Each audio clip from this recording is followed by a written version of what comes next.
We challenge you to find a better villa at just rupees 1.29 crores in Kelambakam, Moyamar.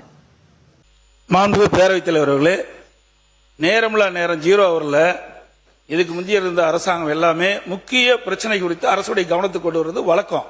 நீங்க இப்போ வந்து கவன ஈர்ப்பு பத்தி நீங்க குறிப்பிட்டீங்க. அதே போல நேரம்ல நேரத்தில் தமிழ்நாட்டில் இருக்கின்ற முக்கிய நிகழ்வுகள் நடக்கின்ற பொழுது அது அரசுடைய கவனத்திற்கு எதிர்க்கட்சி வரிசையில் இருக்கின்ற தலைவர்கள் உறுப்பினர்கள் கொண்டு வருவது மரபு.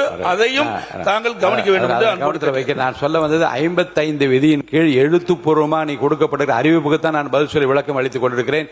மாண்பு உறுப்பினர் சிவகுமார் முடிச்சிட்டுமே. மாண்புமிகு உறுப்பினர் ஏவா வேலு அவர்கள் வாய்ப்பு தரேன். உட்கார். மாண்புமிகு பேரவைத் தலைவர்களே, நீங்கள் சொன்ன தீர்ப்பை ஒரு இடத்தில் நாங்கள் ஏற்றுக்கொண்டாலும் கூட இதில் இன்னொரு முக்கியம் இருக்கிறது. நீங்களே சொல்லிட்டீங்க, இப்போ 55 விதிகள் கொடுக்கிற பொழுது அது துறைக்கு அனுப்பி அமைச்சர்கள் அதற்கு உரிய பதில் தர வேண்டும் என்பதற்காக காலதாமதம் எடுத்துக்கொள்ளும் மொழிய அதே ஒரு காலகட்டங்களிலே உங்களை போன்ற நம்முடைய காளிமுத்து அவர்கள் இந்த பகுதியில் சேர உண்டு. அவர் வந்து இருக்கும் பொழுதுதான், அதுக்கு முன்னால் கிடையாது. அதிலிருந்து அவசர முக்கியத்துவம் கருதி சிறப்பு கவன ஈர்ப்பு என்ற மாற்றப்பட்டது. அதனால ஒரு அவசரம் கருதி தான் சில பிரச்சனைகள் நாங்கள் எழுப்புறோம். அது போய் ஒரு 15 நாள் சென்று 20 நாள் சென்று பதில் வந்தால் அதுக்கு பொருள் இருக்காது. ஆனால் நீங்க இந்த நாங்கள் 55 தான் கொடுக்கறது எங்களுக்கு இருக்குது. அதை சிறப்பு கவனமாக்குற அதிகாரம் உங்களுக்கு தான் இருக்குது. அதனால நீங்கள் சிறப்பு கவனமாக அவசரத்தை கருதி நீங்க எடுத்துக்கணுன்றதான் ஏற்கனவே நடைமுறையில் இருக்குது. அண்ணன் துரைமுருகன் சொன்னது 55 ரெகுலரா வரதுக்காக அவர் சொன்னார வழிய சிறப்பு கவனத்தை நீ கட்டாயம் எடுத்துக்கணும். நான் சொன்னதும் 55 விதியின் கீழ் கவன ஈர்ப்பு தீர்மானமாக நீங்கள் எழுத்துப்பூர்வமாக கொடுத்து நானும் சொல்லிக் கொண்டிருக்கிறேன். ஏற்கனவே இருமுறை இதே அவையில் சிறப்பு கவன ஈர்ப்பு தீர்மானமாக சிலவற்றை ஏற்றுக்கொண்டு நாம் விவாதித்திருப்பதை நீங்கள் அறிவீர்கள். அந்த நடைமுறை தொடரும். பேராசிரியருங்க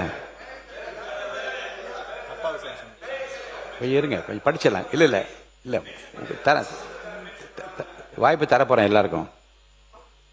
மாண்புமிகு பேரவைத் தலைவர் மாண்புமிகு துரைமுருகன் அவர்கள் சொன்னதுக்கு என்ன சொல்றாருன்னா, கவன ஈர்ப்பு அறிவிப்பு துறைக்கு அனுப்பப்பட்டிருக்கிறது, பதில் வரவில்லை.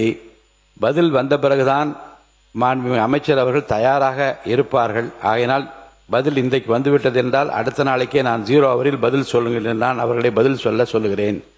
அதோடு கூடுதல் செய்தியாக நான் என்ன சொல்கிறேன் என்றால், இன்னும் 3 நாட்கள் உரையாற்றுகின்ற வாய்ப்பு இருக்கிறது. இந்த கவன ஈர்ப்பு அறிவிப்பு குறித்து நீங்கள் அதில் பேசி மாண்பு அமைச்சரிடம் பதில் பெறுகின்ற வாய்ப்பும் இருக்கிறது என்று உங்கள் நலனுக்காக சொல்கிறேன். அவர் சொல்ல வந்தது என்னன்னா, கவன ஈர்ப்பு தீர்மானத்தில் எங்கள் ஊரில் ஒரு கால்வாய் உடைத்துக்கொண்டு ஓடிக்கொண்டே இருக்கிறது, உடனே நிறுத்துங்கள் என்று சொல்லுகிறதில் உடனடி நடவடிக்கை தேவை என்று. இந்த ஊரில் பழுதாகி கொண்டிருக்கிற கட்டடம் 10 ஆண்டு காலமாக இருக்கிறது, அது மாணவர்கள் விழுந்துவிடுமோ என்ற கவலை இருக்கிறது. இதுக்கு பதில் தேவை என்றால் பதில் வந்திருக்கிறதா என்ற அமைச்சரை பார்த்து கேட்கிறேன், பதில் சொல்கிறார்.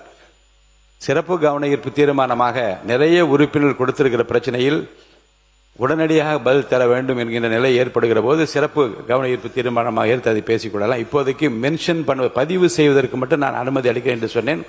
ஒவ்வொரு உறுப்பினராக சொல்லலாம். We challenge you to find a better villa at just rupees 1.29 crores in Kelambakam, Moyamar.